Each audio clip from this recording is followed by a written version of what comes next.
Es una película que significó varios retos, no solo el reto económico. Cómo hacer una película que hablara del presente perfectamente, que el público entendiera que estábamos hablando del presente, sin embargo, una historia que ocurría en el pasado. Y yo creo que el público entendió muy bien esta suerte de metáfora, que es un hombre de éxito.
El motor directriz que hizo que yo me enfrentara a este proyecto era una honda preocupación en relación al ascenso casi irrefrenable, ¿no?, de un oportunismo en el país que estaba generado por la bonanza, las vacas gordas de aquel momento, de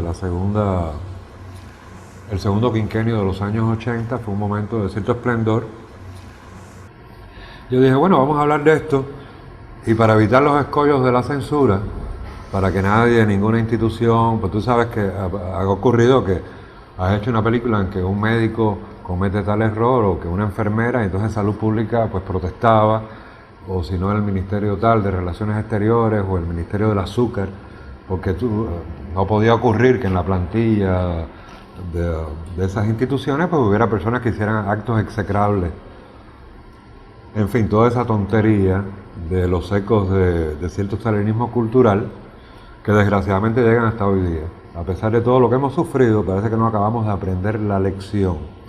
A pesar de tanta tragedia que se pudo haber evitado, tanta tragedia inútil, seguimos insistiendo en no pasar las películas cubanas de los 90 por la televisión, y menos las del 2000, etcétera, etcétera. Es decir, todo eso parte de un criterio extraño, obstinado, de pensar que el público, que es algo tan vago, inconexo, etcétera, está desprovisto de ideología, de mecanismos de defensa, que es el paradigma de la indefensión. El público es tonto, el público es acéfalo, el público se rinde ante los proyectos del enemigo, el público claudica, y toda esa parafernalia, que de cierta forma también se convierte en un estímulo para el creador, porque entonces es cierto que es un molino de viento, porque realmente podría ser absolutamente suprimible, en tanto es parte de la imaginación o de la paranoia del Quijote, ¿no? Pero bueno, si está ahí, pues resulta hasta divertido, puede resultar hasta hermenéuticamente divertido decodificar todo ese armazón de tonterías que en definitiva. Y este tipo de personajes proliferó mucho en ese quinquenio. Yo diría que en toda esa década. Yo estaba harto ya. Y dije, bueno, vamos a hacer una película que hable de esto, vamos a ubicarla, a insertarla dentro del panorama del antecedente histórico, porque desde luego el oportunismo de los 80 pues no sale de la nada, tiene que haber largas tradiciones en el país para que aflore con tal soltura escénica. Y dije, bueno, vamos a comenzar la película en la década del 30, una época muy dramática, fin del Machadato, lucha contra Machado, fin del Machadato, una nueva etapa democrática, más bien en bambalinas, porque realmente Después, en los años 50, época igualmente paroxística desde el punto de vista de dónde nos ubicamos, quiénes somos, por qué optamos. Construí con Juan Iglesias y Nelson Rodríguez, construimos la saga de la familia Argüelles, donde un triángulo, la madre, los dos hijos, devenían como una especie de panteón, donde nosotros hacíamos toda la carga dramatúrgica y donde establecíamos diferentes puntos de vista alrededor del compromiso con la sociedad, en caso de que existiese. Entre los dos hermanos Argüelles se creaba un abismo de incomprensiones, de diferentes militancias, diferentes actitudes ante la vida, y la madre en el centro como un punto neutro, un poco como la nación que es capaz de albergar al mismo tiempo las bondades y las excrescencias sociales, pero bueno, en su rol mesiánico maternal pues tiene que amparar a todas le da cobija, le da espacio a todas las actitudes por antagónicas que resulten.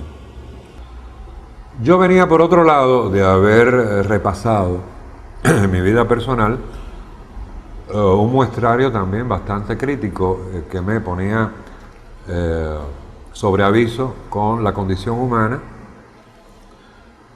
y su vulnerabilidad a la hora de hacer juicios. Yo había hecho Cecilia unos años antes, había sido anatematizado, había sido vilipendiado esa película yo mismo. La cantidad de anatemas que se hicieron alrededor de esa obra fue de tal magnitud en que yo pude presenciar también los vaivenes de la política, como Cecilia no, la operación contra Cecilia no fue más que una macrooperación política para hacer un cambio de ficheros dentro del panorama de la cultura, un cambio de autoridades, quítate tú para ponerme yo, etcétera, etcétera, o se intentó y después no se logró. Pues yo tenía muy de cerca estas agonías y esta evidencia, esta proliferación de visiones, de actitudes oportunistas. Y ese son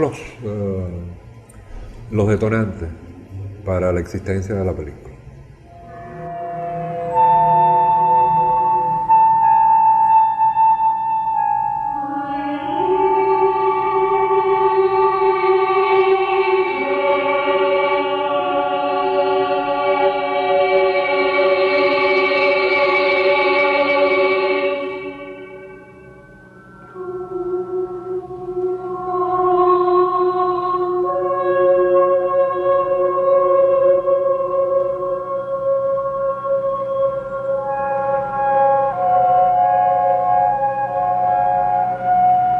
A mí me habían calificado como el director de recursos que dilapidaba los recursos habidos y por haber, no solo del cine cubano, latinoamericano, español, etc.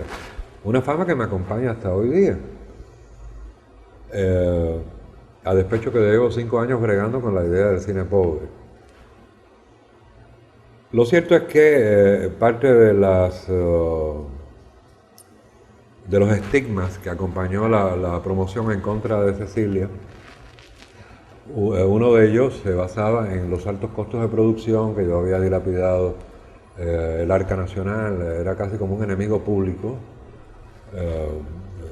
Si no el 1, era el 2, pero estaba en un rango muy alto. Y me di a la tarea también de encontrar temas que fueran hartos complejos desde el punto de vista de la puesta en escena, que no es el caso de Amada. Amada era una película prácticamente de una sola locación, una obrita de Carrión que efectivamente se podía hacer con pocos recursos en pocas semanas de rodaje.